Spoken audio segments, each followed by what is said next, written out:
I was knee-deep in troubleshooting the ERP integration that had been limping along since 2018 when Richard Hoffman appeared in my doorway, all cologne and smug confidence, and said, "Hey Matthew, quick heads up. Jessica starts Monday. She'll need your office." No hello, no warning, just dropped it on me like a wrench to the skull. I'm Matthew Davidson, 48 years old, and I'd been keeping Mid-Steel Manufacturing systems running for 13 years.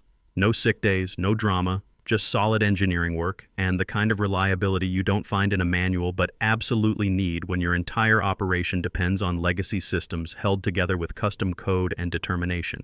And now Jessica, his 24-year-old daughter with a social media marketing degree and an Instagram full of motivational quotes, was going to nest in my corner office and probably hang fairy lights over the production monitoring screens. I stared at him, wrench still in hand, brain short-circuiting from the absurdity. Jessica had once asked me if our manufacturing system had a reset button for real life. During last year's holiday party, she'd spent 20 minutes explaining to the engineering team how we could optimize our brand synergy by posting more behind-the-scenes content. The engineers had looked at me like I should translate, but honestly, I'd been just as lost. Now she was going to manage operations from my desk like it was some kind of LinkedIn photo shoot. I smiled. Of course. That's all I said. Of course. And I meant it with the same tone you'd use for funeral arrangements. He didn't notice, just nodded like I'd done him a favor and walked off to practice his next board presentation or whatever corporate theater he was rehearsing. Richard had always been better at talking about manufacturing than actually understanding it. He'd inherited Mid-Steel from his father-in-law 8 years ago and spent most of his time in meetings about meetings, leaving the actual engineering to people like me. I sat in that chair, my chair, for another 45 minutes. Didn't work. Just stared at the factory floor through my window. 13 years of my life had been engineered into that space. My coffee-stained blueprints, my chair that tilted just right when I needed to think through a complex system integration, the worn spot on the carpet where I'd paced during overnight maintenance windows. And with one casual announcement, it was being reassigned to nepotism with a ring light. Now, I know what you're thinking. Why didn't I fight it? March into his office and throw my hard hat through his motivational poster collection. Because I'd been doing that metaphorically every day for over a decade. Quietly, professionally, effectively. Every time he made promises to clients without checking if we could deliver. Every time he cut maintenance budgets while demanding higher efficiency. Every time he took credit for my solutions in board meetings. And now I was done. Not angry, not even surprised. Just done. So I packed 3 things. My steel coffee mug with the dent from when it fell off the overhead crane during the 2019 expansion project. My leather-bound maintenance log with 13 years of handwritten system protocols, troubleshooting notes, and vendor contact information that existed nowhere else in the company. And a black thumb drive that looked innocent but contained the keys to everything that kept this place running.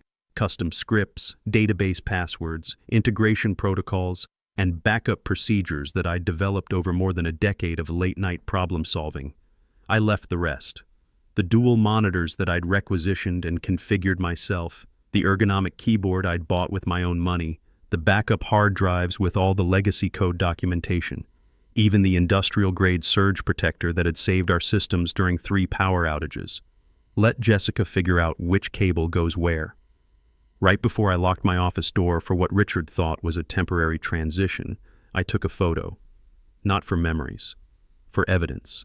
The shot captured my organized workspace, the system diagrams taped to the wall, the binders of documentation I'd created when the company was too cheap to hire technical writers. Everything that made this place function, distilled into one corner office that they were about to redecorate with motivational posters and desk plants. I walked down the hallway past the break room where the second shift was grabbing coffee, past the quality control station where Maria always nodded hello, past the production floor where the machinery hummed steadily, following the maintenance schedules I'd optimized over years of watching, adjusting, and improving. None of them knew this was goodbye. Hell, I didn't even know it yet. I thought I was just taking a few days to cool off, maybe work from home until Richard came to his senses. I sent a brief note to Linda in HR from my truck in the parking lot. Transitioning to remote work temporarily while office reassignment occurs. Available via email as needed. Technically true.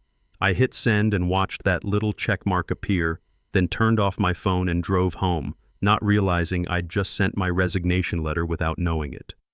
That weekend, I sat on my deck with a beer and actually relaxed for the first time in months.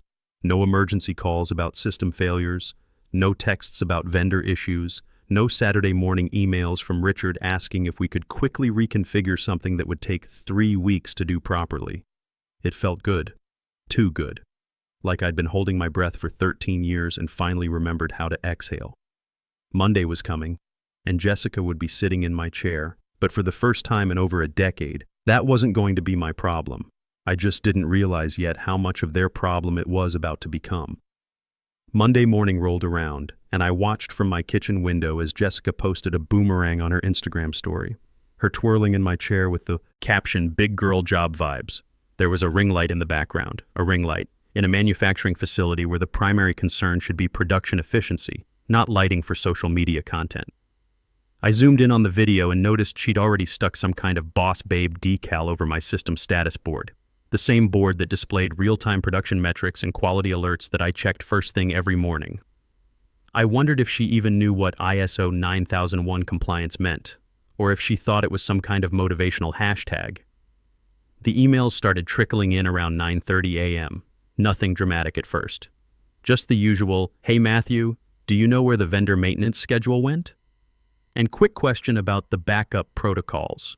Messages that normally got answered before they were even fully typed because I anticipated these needs. But I was sitting at my kitchen table with a cup of coffee, watching the emails pile up like snow on a windshield. Each one a small problem that would grow into a bigger problem if not addressed. And for the first time in 13 years, I wasn't jumping up to fix them. I ignored them. Not out of spite, but because I genuinely no longer worked there. My body wasn't in the building, my access cards were probably deactivated by now, and my goodwill had evaporated the moment I saw Jessica's pink Stanley cup sitting on my desk where my coffee mug used to live. Around 11 a.m., something interesting happened. I got a call from Dave Martinez at Precision Components, one of our longtime suppliers. We'd worked together for 8 years, and he always dealt directly with me on technical specifications. "Matthew," he said, "I just got off a call with someone named Jessica at Midsteel. She wants to optimize our synergy and asked if we could provide our materials in more sustainable packaging colors. I told her our steel components don't come in colors, and she asked if we'd considered a rebrand. What the hell is going on over there?" I laughed. Actually laughed. "Dave, I'm not with Midsteel anymore, starting my own consulting firm. You need any systems work done?" There was a pause. "Wait, what? You're the only reason we kept that contract. Their systems guy who actually knows manufacturing specifications? You sure you're not coming back?" "Dead sure." "Well then, yeah. We've been having integration issues with our new ERP system. Nothing major, but you know how it is. Small problems become big ones if you don't catch them early. You interested?" I grabbed a pen. "Let's talk rates." While I was negotiating my first consulting contract over my morning coffee, Jessica was apparently trying to revolutionize Midsteel's vendor relationships through the power of positive thinking and color coordination. By noon, I had an email forwarded to me from a coworker. Jessica had sent out a company-wide message titled "Optimizing Our Operational Aesthetic," asking all departments to submit photos of their workspace energy for a vibe assessment. The production manager had replied with a photo of the factory floor and the message, "This is where we make steel. The vibe is industrial. The energy is mechanical. The aesthetic is functional." I was starting to understand that this wasn't temporary. This wasn't Richard testing Jessica's abilities or giving her a learning opportunity. This was him genuinely believing that what I did could be replaced by enthusiasm and social media savvy. Tuesday brought the first real problem. The weekly production summary, a detailed report I'd been generating every Tuesday for 8 years, didn't materialize. By 10:30 a.m., someone from finance had messaged Jessica, "Hey, do you know where the ops report is? Matthew usually sends it by now." Jessica's response, which got screenshotted and shared with me by a helpful colleague, was, "Totally on it, just putting some finishing touches on it to make it more visually appealing." The problem was, that report didn't exist in any shareable format. It was generated by pulling data from 12 different systems, cross-referencing it with maintenance schedules and vendor deliveries. then formatting it into a readable summary that highlighted potential issues before they became actual problems. It took me about 2 hours every Tuesday morning, and I'd been doing it for so long that I could spot anomalies in the data that would take someone else weeks to identify. By Thursday, I'd gotten 3 more vendor calls. Word was spreading through our supplier network that something was wrong at Midsteel. These were guys I'd worked with for years, people who knew their business depended on accurate technical specifications and timely communications. When they couldn't get straight answers from Jessica about delivery schedules or quality requirements, they started calling me directly. I set up a simple LLC registration online, Davidson Engineering Solutions. The name felt right. Professional, but personal. My grandfather would have approved. By the end of that first week, I had inquiries from 4 different companies. 2 were existing Midsteel vendors who wanted someone reliable to handle their technical coordination. 1 was a competitor who'd heard through the grapevine that Midsteel's senior systems guy was available. The 4th was a small manufacturing startup that needed someone to help them set up their quality management systems from scratch. I priced everything at consulting rates, $150 per hour for basic troubleshooting, $200 for systems design, $250 for crisis intervention. Rates that reflected 13 years of expertise and the value of not having to deal with corporate politics or family drama. Meanwhile, at Midsteel, the first real crisis was brewing. The automated quality control system had flagged a batch of components that didn't meet specifications. Normally, I would have investigated the sensor calibration, checked the measurement protocols, and either adjusted the system parameters or flagged legitimate quality issues for the production team.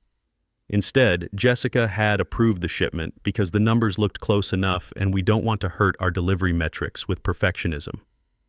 The client rejected the entire shipment, $47,000 worth of steel components that would have to be reprocessed or scrapped.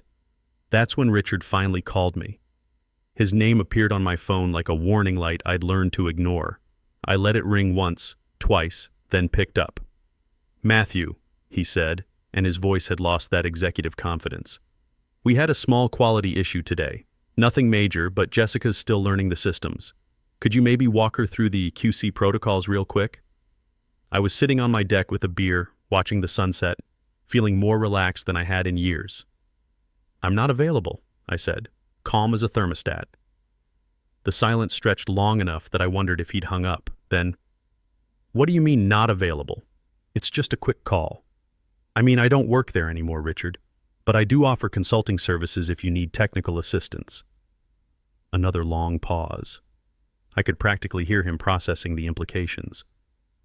"Consulting? What's your rate?" I smiled at the sky. $250 an hour, 4-hour minimum. He hung up without another word. I finished my beer and went inside to work on my business plan. Things were about to get interesting. The real collapse started in week 3, and it wasn't dramatic like you see in movies. It was more like watching a building settle. Small cracks appearing, then widening, then suddenly you realize the whole foundation is shifting. It began with Automotive Solutions Group, our biggest client. They'd been with Midsteel for 6 years, and I'd personally managed their quality compliance requirements from day one. Every month, I submitted their ISO documentation, verified their calibration reports, and handled the technical specifications for their custom steel components. On a Wednesday morning, I got a call from Tom Wilson, their procurement manager. "Matthew, I just got off the phone with someone at Midsteel who couldn't answer basic questions about our quality protocols. She kept talking about optimizing our partnership experience and asked if we'd be interested in featuring our collaboration on their LinkedIn page. I need to know, are you still handling our account?" I was sitting in my home office, which I'd set up in what used to be my spare bedroom. Clean desk, good lighting, my coffee mug within reach. Everything Midsteel had never bothered to provide. "No, Tom, I left the company.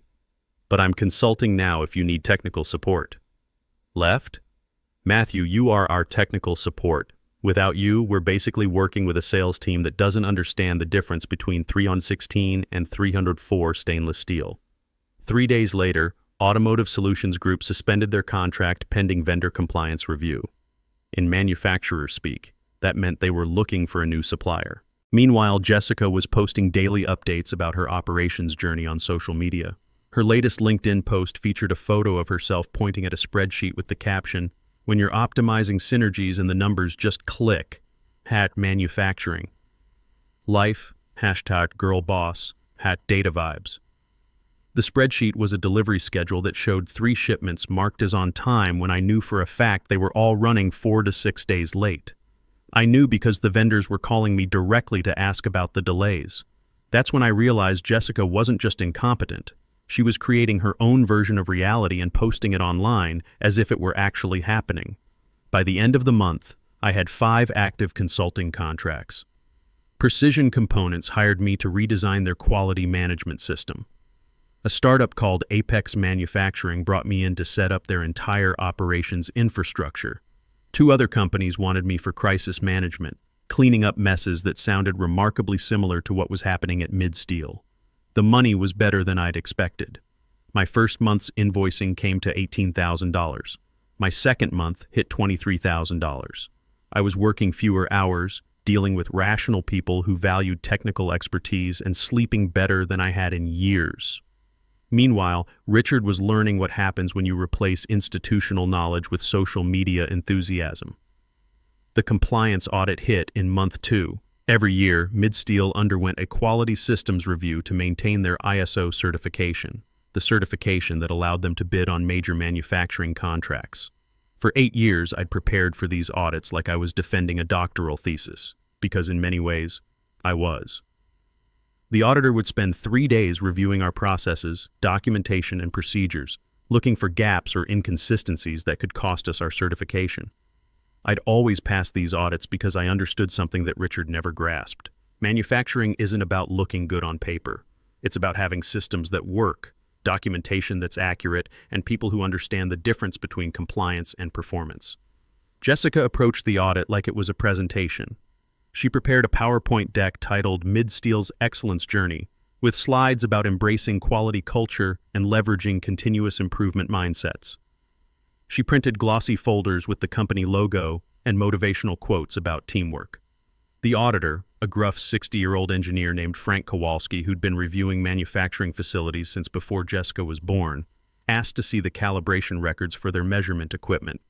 Jessica handed him a folder of printouts from their equipment management software, raw data dumps that showed calibration dates but no analysis of measurement uncertainty, no trending of equipment drift, no documentation of corrective actions when calibrations failed. "Where's your measurement systems?" "Analysis?" Frank asked. "Our what?" "Your MSA, Gauge R&R studies. Statistical verification that your measurement systems are capable of detecting the variations you're trying to control." Jessica stared at him like he'd asked her to explain quantum physics, because I'd never written down how I calculated measurement uncertainty or documented my monthly equipment evaluations. That knowledge lived in my head and in handwritten notes that were now sitting in my home office. The audit lasted 3 days and resulted in 14 nonconformities, technical violations of ISO requirements that had to be corrected within 30 days or Midsteel would lose their certification. Richard called me that Friday evening. This time, his voice was different. Not angry, not demanding. Tired. "Matthew, we need to talk. In person." "I'm available for on-site consulting," I said. "My rate is $300 an hour with a 4-hour minimum, plus travel time." "Jesus Christ, Matthew. This is serious. We could lose our ISO certification. You know what that means." I did know. Without ISO certification, Midsteel couldn't bid on automotive contracts, aerospace work, or any of the high-margin projects that kept them profitable. They'd be relegated to basic fabrication work with razor-thin margins and constant competition. "Like I said, I'm available for consulting. I can have a proposal to you Monday morning." He was quiet for a long time. "You're really not coming back." "No, Richard, I'm not." "What do you want? More money? Better title? Your old office back?" I was sitting on my deck again, watching the sun set over trees instead of factory buildings. My consulting business was growing steadily, my stress levels were lower than they'd been in years, and I was working with people who valued expertise over politics. "I don't want anything from Midsteel," I told him, "but if you want something from me, we can discuss it at consulting rates." He hung up without saying goodbye. Monday morning, I sent him a proposal for emergency ISO compliance recovery services, fixed price contract, $75,000 to identify and correct all audit nonconformities, train replacement personnel, and establish sustainable quality management procedures. It was more money than I'd made in any single year at Midsteel, for 6 weeks of work. Tuesday afternoon, Richard called back. "We'll take it," he said, just like that. No negotiation, no pushback, no questions about scope or timeline. Just the desperate acceptance of a man who'd finally realized that some problems can't be solved with enthusiasm and motivational posters. I smiled and opened my calendar. "When would you like me to start?" The ISO recovery project took 6 weeks, and it was the most satisfying work I'd done in years. Not because I was helping Midsteel. By that point, I honestly didn't care if they sank or swam. It was satisfying because I was finally being paid what my expertise was worth, working on my own terms and watching Richard realize exactly what he'd thrown away when he handed my office to his daughter. I worked on site 3 days a week, and the difference in how people treated me was remarkable. Now I was Mr. Davidson, the consultant who was there to fix their problems. The same engineers who used to grab me in the hallway for quick favors were now scheduling formal meetings and coming prepared with detailed questions. When I gave recommendations, they got implemented immediately instead of being taken under consideration by management. Jessica tried to shadow me during the first week, taking notes and asking if she could absorb some of my optimization techniques. But when I started explaining measurement uncertainty calculations and gauge repeatability studies, her eyes glazed over like I was speaking a foreign language. By week 2, she'd found other projects to focus on. The audit follow-up inspection happened in week 4. Frank Kowalski, the same auditor who'd found 14 non-conformities, came back to verify our corrections. This time, when he asked for calibration documentation, I handed him a completely reorganized system with statistical trending, predictive maintenance schedules, and measurement uncertainty calculations that met industry best practices. "Much better," he said, reviewing the documentation. "This is what I expected to see the first time." "Who set this up?" "Matthew Davidson," Richard said, standing behind us. "Our consultant." "You should hire him permanently," Frank replied. "This is professional-grade quality management." I caught Richard's expression out of the corner of my eye. For just a moment, he looked like a man who'd sold his car and then realized he still needed to drive to work. Midsteel passed the follow-up audit with 0 nonconformities. My $75,000 invoice got paid within 24 hours. By that point, Davidson Engineering Solutions had grown to 8 regular clients. I'd hired my first subcontractor, Maria Santos, a quality engineer who'd been laid off from a factory closure and jumped at the chance to work with someone who understood manufacturing systems. Together, we were generating more monthly revenue than I'd made in any year at Midsteel. The real vindication came 6 months later when I got a call from Tom Wilson at Automotive Solutions Group. "Matthew, I have a question for you. We're looking for a new primary supplier for our steel components. Someone reliable, with proven quality systems and technical expertise we can count on. You know anyone?" I smiled, looking out the window of my new office space, a small but professional suite in an industrial park, with my name on the door and no one to answer to but my clients. "Actually, Tom, I might have a recommendation. There's a small shop called Precision Manufacturing that's been working with some of my other clients. Their quality systems are outstanding, and their lead engineer is someone I trained personally. Want me to set up an introduction? Sounds perfect. And Matthew, thanks for not recommending Midsteel. We tried to work with them after you left, but it was a disaster. That girl Jessica kept asking if we wanted to collaborate on some LinkedIn content instead of answering technical questions." 3 months later, I learned through the manufacturing grapevine that Midsteel had lost 3 more major clients. Their revenue was down 40%, and they'd laid off 18 people, including most of the engineering team that had actually kept the place running. The corner office that used to be mine sat empty. Apparently, no one wanted to work in the space where everything had gone wrong. Jessica's LinkedIn profile now listed her as exploring opportunities in digital marketing and brand strategy. Her last post about manufacturing had been 4 months earlier. A photo of herself wearing safety glasses and a hard hat with the caption, "Sometimes you have to pivot and find your true calling." New beginnings. Personal growth/authenticity. The hard hat was backwards. Richard tried to call me twice more over the following year. Once to ask if I'd consider coming back as director of operations with a 30% raise. Once to ask if I knew any senior engineers who might be interested in a ground floor opportunity to rebuild a classic American manufacturing company. I didn't return either call. Last month, I got an email from a headhunter asking if I'd be interested in consulting for a distressed manufacturing company that needs operational restructuring. The company name in the email was Mid-Steel Manufacturing. I deleted it without replying. Davidson Engineering Solutions now has 12 clients, 3 full-time employees, and a waiting list for new projects. We're booked 8 weeks out, and I'm turning down work because we can't handle the volume. My annual revenue last year was $340,000, more than I'd made in my entire 13 years at Mid-Steel combined. But the money isn't even the best part. The best part is working with people who understand that manufacturing is about precision, reliability, and technical expertise. People who value institutional knowledge and pay for competence. People who wouldn't dream of replacing their senior engineer with a social media marketing graduate just because she's related to the boss. I'm 49 now, and I've never been more sure of something. The quiet ones don't get credit while they're holding everything together. But when they stop and everything falls apart, people remember real quick what they were worth. I'm Matthew Davidson. I spent 13 years keeping someone else's company running, and when they gave my office away, I took everything that mattered, my knowledge, my relationships, and my self-respect, and built something better. Something that can't be given away to the boss's daughter because it belongs to me. And some days when I'm working with a client who appreciates technical expertise and pays me what I'm worth, I remember that feeling I had on Richard's last phone call. Not anger, not satisfaction, just the quiet confidence that comes from knowing exactly what you're capable of when nobody's holding you back. That's the best revenge of all. Building something so much better than what you left behind that you forget why you were angry in the first place.